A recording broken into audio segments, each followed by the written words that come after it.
নিজের একটি সামান্য ভুলেই ট্রেনের ধাক্কায় জীবন হারালো যুবক। মর্মান্তিক এই দুর্ঘটনাটি ঘটেছে গাইবান্ধা জেলায়। খবর নিয়ে জানা গেছে, সাঘাটা উপজেলায় রামসাগর এক্সপ্রেস ট্রেনে কাটা পড়ে মহাসেন নামের এক যুবকের মৃত্যু হয়েছে।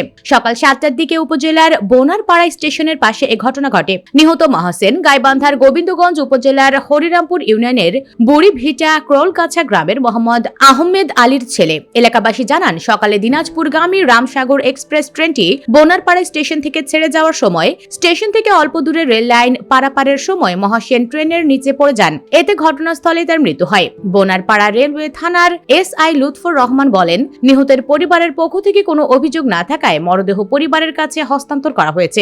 এদিকে রাজবাড়ী গোয়ালন্দে চলন্ত ট্রেনের নিচে ঝাঁপ দিয়ে নিজের জীবন নিজে দেওয়ার চেষ্টা করেছেন রফিকুল নামে এক যুবক। এ সময় ট্রেনে কাটা পড়ে তার 2 পা বিচ্ছিন্ন হয়ে গেছে। সকাল 7:30টার দিকে গোয়ালন্দ বাজার রেল ক্রসিং এর পাশে এ ঘটনা ঘটে। গুরুতর আহত মোহাম্মদ রফিকুল ইসলাম রাজবাড়ীর গোয়ালন্দ উপজেলার নতুনপাড়া এলাকার মৃত শামছুর রহমান মিয়ার ছেলে। প্রত্যক্ষদর্শীরা জানান, সকালে দৌলতিয়া ঘাট থেকে ছেড়ে আসা কুষ্টিয়া পোড়াদাহগামী শাটল ট্রেন গোয়ালন্দ বাজার রেল ক্রসিং অতিক্রম করছিল।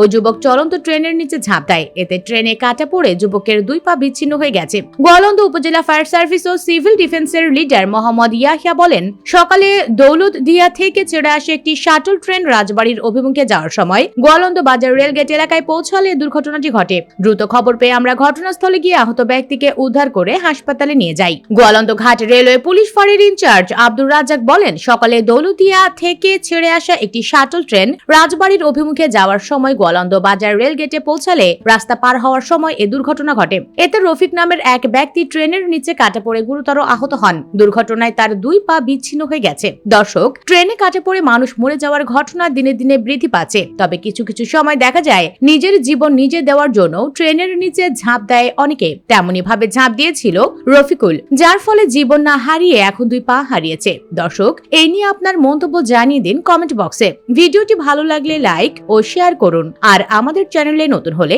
সাবস্ক্রাইব করে সাথেই থাকুন। ধন্যবাদ।